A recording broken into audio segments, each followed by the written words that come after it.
صباح الفل عليكم، ازيكم عاملين ايه؟ يا رب تكونوا بخير. انا داليا ودي قناتي، قناة داليا الرفاعي. اللهم بلغنا رمضان لا فاقدين ولا مفقودين. نبتدي كده مع بعض على طول. عايزين نكمل مع بعض الفيديوهات بتاعه تفريزات رمضان وتجهيزات رمضان. انا عملت معاكم فيديوهين قبل كده، الفيديو الاولاني اللي هو بتاع السحور، الفيديو التاني انا عملت فيه الخضار. الفيديو ده بقى انا عامله فيه مكون واحد بس وهو البصل. البصل انا لقيت اكتر حاجه هتبقى متعبه بالنسبه لي، واكتر اكله او اكتر حاجه بتدخل في جميع الاكل هو البصل. الاكل المصري كله يا اما ببصل يا اما بتوم، وتلات ارباعه بصل وحاجات بسيطه قوي توم. فانا عامله الفيديو النهارده مخصوص للبصل. اي نعم، البصل ب 15 جنيه كيلو في السوق، بس انا مضطره. انا جبت لي بتاع 4 كيلو، وقلت هحاول بقى اني يعني ال4 كيلو دول هحاول على قد ما اقدر اني افرزهم، او يعني استخدمهم بقى في الشهر كله باذن الله يعني. انا هنا هعمل كذا اكله من البصل، هتنفعني طول الشهر وهتوفر عليا كمان الوقفه اللي انا واقفاها ديت. هعمل كذا اكله هتشوفوهم دلوقتي معايا، اكلات انتوا لا تتخيلوها وهتفرق معاكم جدا جدا جدا. طبعا هتقولوا لي ايه انتوا، احنا لما بنستخدم مثلا في الطبيخ بصل بتبقى بصلايه اتنين. خدوا بالكم رمضان بيبقى كله يعني اكتريته بيبقى عزومات. بتعملي اكل اليومين لان مش كل يوم هتعملي اكل. انا طبعا في الايام العاديه بعمل كده، بس كمان في يعني في رمضان انا عايزه على قد ما اقدر اني آم، اوفر وقتي واوفر مجهودي واوفر كل حاجه. فانا هعمل الاكل ده، يعني هو تقريبا طبقين بس اللي هعملهم البصل اللي انتوا شايفينه ده، والباقي بقى كل الاكلات اللي بعد كده انا هدخل البصل في اكلي بقى كله. يعني هو مش هيبقى تفريز بصل، لا هو هيبقى تفريز اكلات داخل فيها البصل. خلاص. بصوا زي ما انتوا شايفين كده انا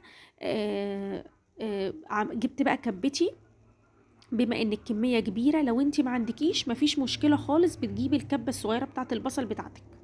انا حبيت ان انا اجيب الكبه ديت علشان الكبه اللي هي بتاعه الكبيره دي بتنفع في الكميات الكبيره عشان تنجز بس معايا في الوقت.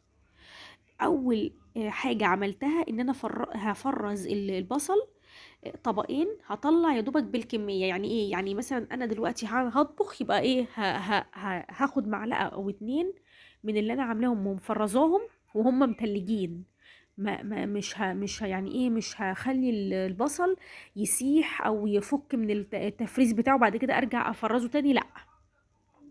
دي كان اول طبقين، يعني انا لو عملت طبقين من كل صنف هيفرقوا معايا بقى جدا جدا، وهوريكوا هيفرقوا معايا قد ايه. اول حاجتين انا او اول طبقين انا عملتهم دول بقى هيبقى الصنف التاني اللي هو ايه بقى. الصنف التاني دوت اللي هو زي ما بيقولوا كده اللي هو التخديعة بتاعة الطماطم. انا عاملاها كمان بالبصل. انا كمان كنت يعني مسبكة طماطم. بس انا لما بسبك طماطم وبخزنها زي ما انتوا عارفين انا بخزنها في بطرمانات. لما بخزنها في بطرمانات بخزنها بره الفريزر خالص، يعني بره التلاجة وبره الفريزر. للناس الجديدة اللي لسه ما تعرفش، انا بخزنها زي طريقة المصانع او طريقة المحلات، اللي هي بتبقى العلب اللي محفوظة على الرفوف بتاعت المحلات من غير لا فريزر ولا تلاجة. لكن انا اللي انا عايزاه دوت الحاجة اللي انا بعملها دي دوت، يعني انا عاملاها مخصوص للمحاشي. ليه بقى؟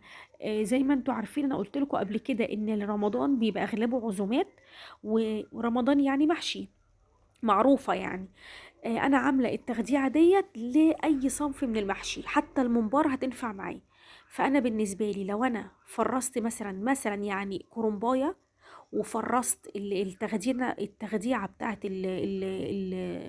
الطماطم دي، خلاص كده انا دلوقتي عندي المحشي بقى اسهل حاجة. هجيب شوية رز اغسلهم واحطهم على التخديعة دي على البارد، واجيب شوية خضرة اقطعها واقوم حطاهم واقلب كله على بعضه واحشي في ظرف ساعة يكون عندي حلة محشي كبيرة. فالموضوع ده هيفرق معايا جدا. يعني انتوا فرزوا وانتوا بتفرزوا الكرنب، لا فرزوا كمان معاه زي ما قلت لكم اللي هي تخديعة الطماطم مهمة جدا جدا جدا. عايزة اقول لكم ان انا بعمل بتاع 3 4 5 وارميهم بقى في الفريزر كده علشان لأي حاجة يعني لأي حاجة محشي مثلا جالي، لأي ضيف جالي، لأي حاجة عندي عزومة حاجة زي كده، على طول المحشي بطلعه في ظرف ساعة بكون عاملة حلة قد كده، بتبقى بتنفعني جدا جدا جدا. دي كده ايه، تاني أكلة أو تاني حاجة أنا ايه عملتها. تالت حاجة بقى وتالت وصفة هي العصاج. طبعا انتوا عارفين رمضان يعني صواني وعصاج ومحشي. خلاص خلصنا من المحشي، نبتدي بقى في العصاج. العصاج مهم جدا وبيبقى موجود في جميع الاكلات، مكرونه بشاميل تحطي، سمبوسه، جلاش، رقاق، جلاش باللحمه المفرومه، يعني عايزه اقول لكم في جميع الاكل. بطاطس محشيه بتحطيها برضو، بتبقى حلوه جدا جدا. بطاطس محشيه بتبقى حلوه قوي قوي قوي على السفره بتاعت رمضان، فبتبقى حلوه قوي. كوسه بالبشاميل برضو بتبقى متعصجه، صينيه مسقعه باللحمه المفرومه. فعايزه اقول لكم العصاج ده بيبقى، عايزه اقول لكم بيبقى طبق اساسي. انا العصاج بعمله لو انت هتعملي نص كيلو لحمه، بعمل عليها نص كيلو بصل. انا بعمل عليها كده. لو بتعملي عليها كيلو لحمه بتاخد كيلو بصل. وما ت... ما ت- يعني ما تستكتروش البصل، يعني ما تقولوا لا البصل كتير، لا. عايزه اقول لكم ان لسه كانت اختي بتتكلم معايا وبتقول لي انت العصاج بتاعك مختلف تماما عن العصاج بتاعي، بسبب ان انا بكتر البصل، لان البصل كمان بيعسل العصاج، بيعسل اللحمه، بيسكرها زي ما بيقولوا. خصوصا كمان اللي هو نوع البصل ده اللي هو البصل الاحمر.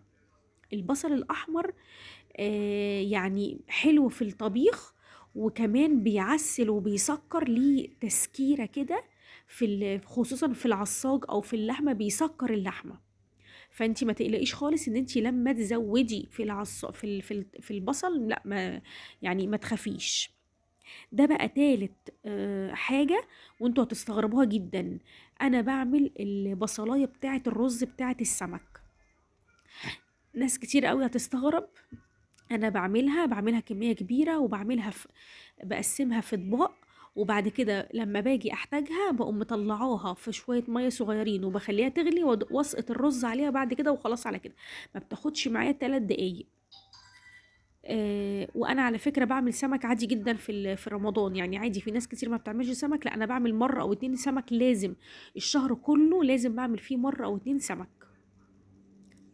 بصوا بقى الطريقة دي جميلة جدا للناس الجديدة اللي لسه ما شافتش. انا بحمر بصلاية ومعاها معلقة صلصة من اللي انا مسبكاها اللي هي البيتي دي، ومعاهم اللي هو الجزر المبشور اللي انا كنت عاملاه في الفيديو اللي فات على طول، اللي هو قبل ده على طول. انا كنت عاملة جزر مبشور ومخزناه في الفريزر، بخزنه بالسنة. بينفعني بقى في الحاجات اللي زي ديت. بصوا بقى بيديني ايه، بصوا القوام بتاع البصلايه بتاعت الرز اللي هي بتاعت الرز البني بتاع السمك، بتبقى مركزه. بصوا بتبقى عامله ازاي. انا بقى هشيلها في طبقين في 3، اسحب بقى منها. انا عايزه اقول لكم ان السنه اللي فاتت انا عملت الموضوع ده وفضلت معايا لحد بعد رمضان، يعني كفتني لبعد رمضان. عايزه اقول لكم كانت منجزه جدا جدا معايا. بصوا بقى احنا هنا في اخر الفيديو. عايزه اقول لكم بقى، بصوا انا هنا عملت اهوت طبقين من البصل. لو انا احتجت مثلا ان انا عايزه بصل بس للخضار مثلا، انا عامله هنا طبقين كبار او علبتين كبار للمحشي، اللي هي تخديعه الصلصه بتاعه المحشي. عشان كده انا عامله واحده تكون صغيره شويه وواحده كبيره هي للعزومات، عشان لو هعمل كذا صنف من المحشي. عامله كمان طبقين من العصاج، ولسه كمان في الحله تاني هعمل تاني كمان. وعامله هنا برضو طبقين من الرز بتاع السمك، من قصدي اللي هو البصلايه بتاعت السمك، وانا بوريكم العصاج اهو. هعمل كمان منهم اطباق بعد الفيديو ان شاء الله، بس انا حبيت اوريكم نبذة عن اللي المفروض تعملوه. يعني هو انا عملت تفريزات رمضان من صنف واحد بس هو البصل. بصوا دخل في كذا اكلة ازاي شكلهم. عايزة اقول لكم ان الحاجات دي هتبقى منجزة بالنسبة لي جدا جدا جدا. جربوا الحركة دي وجربوا تعملوها بجد، هتنفعكم جدا جدا. يا رب يكون الفيديو خفيف عليكم وتكونوا استفدتوا منه. ويا رب تعملوا اشتراك للقناة، وبجد يعني يشرفني ان انتوا تنضموا معايا للقناة. بجد هتستفيدوا جدا جدا جدا. بصوا بقى شكلهم حلو ازاي. عايزه اقول لكم بقى انا بغطي بقى كل ده، انا بسيبه بس يبرد شوية وبغطي بقى كل ده في الاخر خالص، وبعد كده بحطه بقى في الفريزر. عايزه اقول لكم الطريقه دي بتنفع، انا بعمل الطريقه دي بقى، انا عايزه اقول لكم في لما بيكون البصل كمان رخيص. والسلام عليكم ورحمه الله وبركاته.